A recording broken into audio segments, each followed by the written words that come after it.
Good, my friends. How y'all doing? Hey, Bitcoin, cryptocurrency. That's why you're here, you know. But here's the deal. Well, here's a big question. What is it? I mean, what makes you interested in Bitcoin or any cryptocurrency? You know, that matter. What makes you look into it? Why are you looking? Is the question you need to be asking yourself. What is it about cryptocurrency that's interesting to you? Because basically, it all started from something. It all started from an idea, a concept.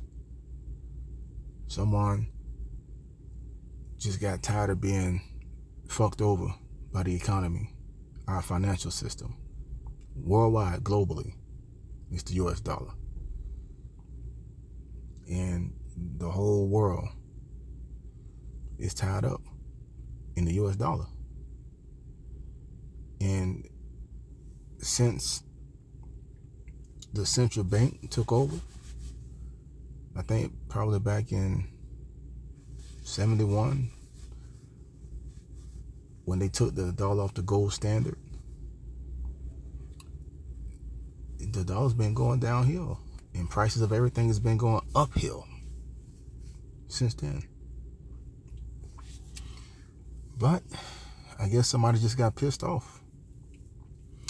The woman, man, organization, whoever that calls themselves Satoshi Nakamoto, they got tired of it. They said, hell with this, man. This cannot continue to go on.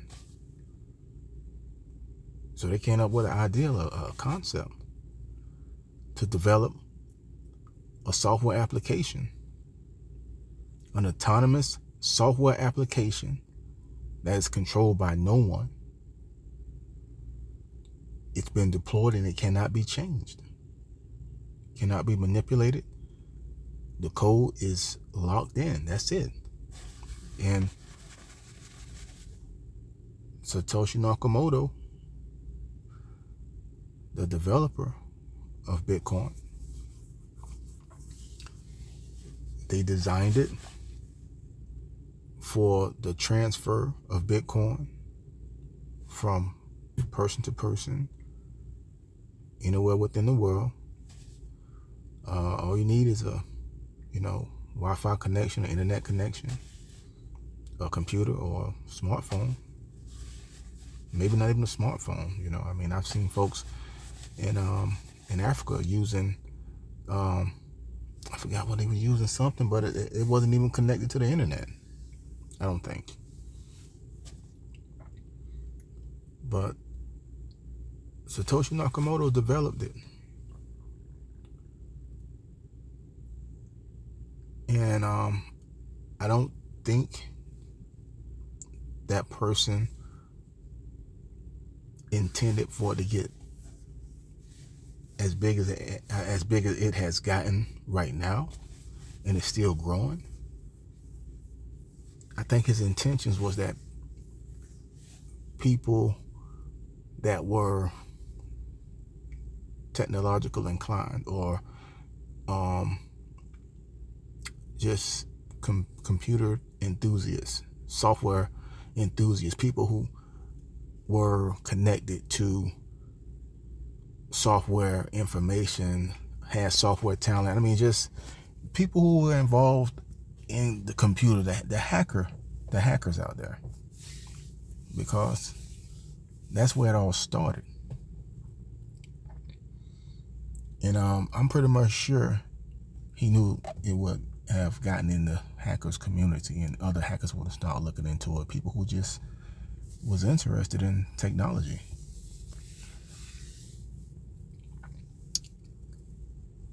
And I really believe he thought that it would probably just stay within their niche and not actually go out beyond that.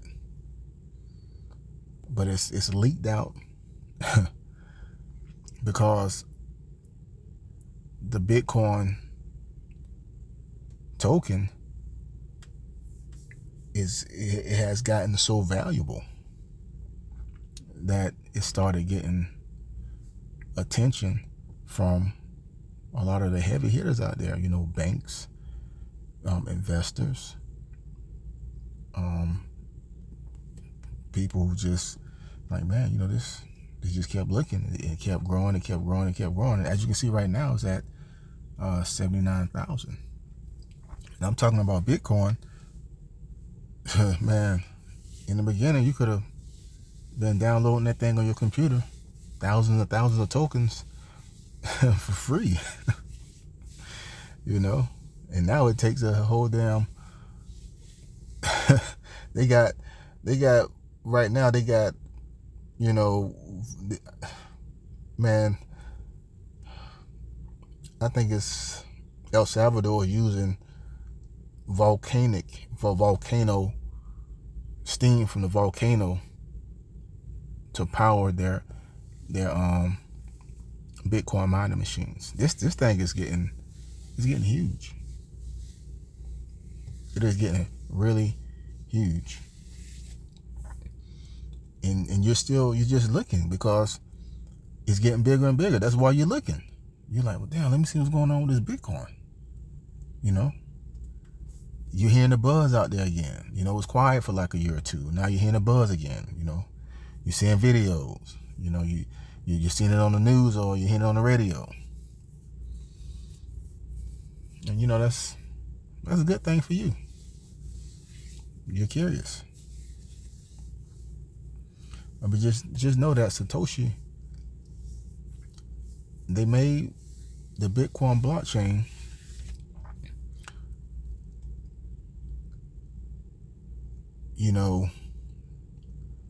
to give people, this is just my opinion, is to give people an opportunity to maintain their wealth.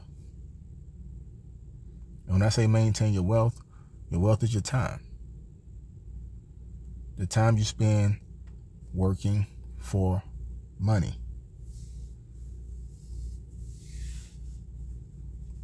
And in return, you get that money.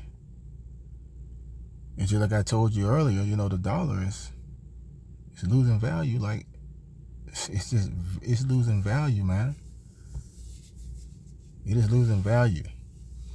But Bitcoin continues to go up in value since its creation.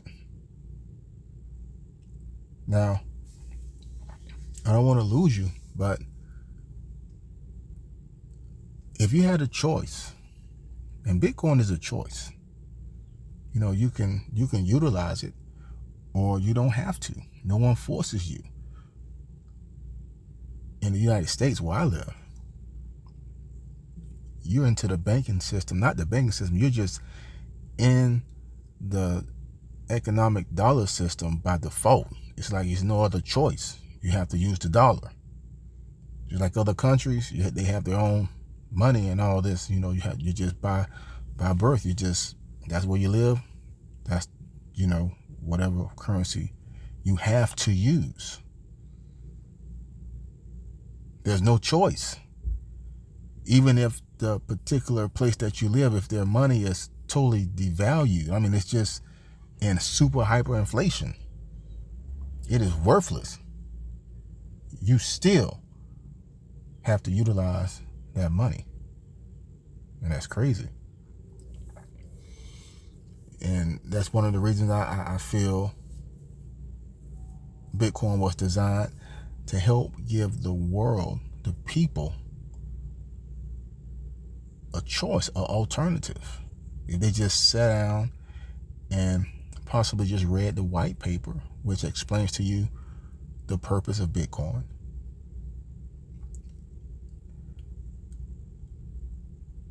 and you'll get a better overall picture or view. Because as of right now, Bitcoin is one of the best performing assets, in a long time. This thing is, eventually one day it's gonna hit, I believe $1 million or better. Because once the US dollar starts to decline and we go into hyperinflation in the United States, people are going to be looking for a way out. Banks are going to be looking for a way out. They're going to be looking for an alternative not to have or be holding this US dollar. They want to hold something that accrues in value. And Bitcoin is really shining right now. And it's been shining over the years. But it's that light is brightening up. It's brightening up. It continues to brighten as the adoption of Bitcoin continues. There are banks that are holding Bitcoin. You know,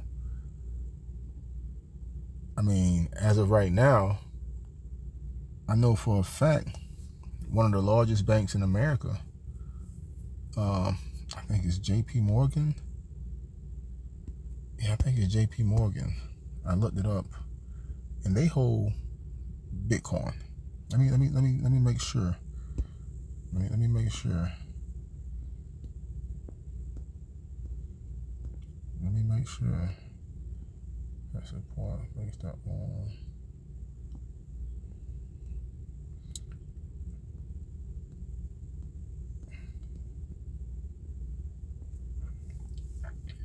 I'm really sure that JP Morgan is one of these banks.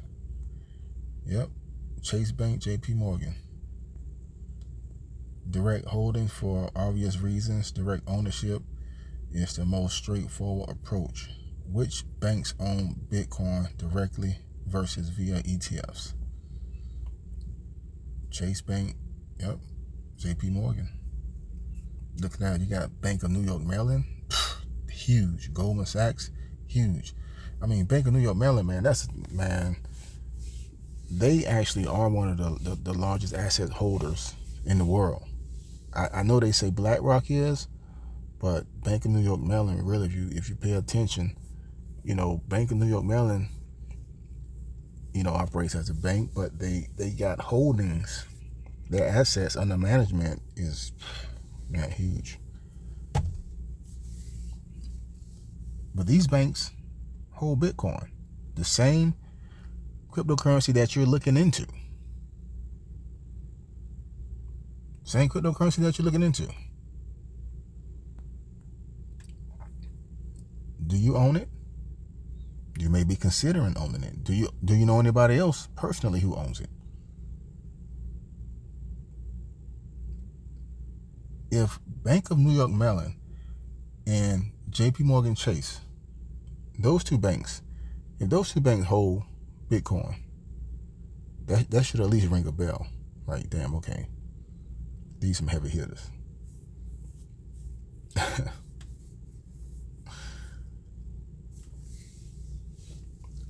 But that's fine, you know. I like to tell or just explain, you know, in layman's terms. Just I don't want to get into facts and figures and show all these charts and things, and you lose people like that. You know, just tell me what I really need to hear, and you can go look up the facts and figures yourself. I'm not gonna do facts and figures because that bores people. But what sparks interest in a person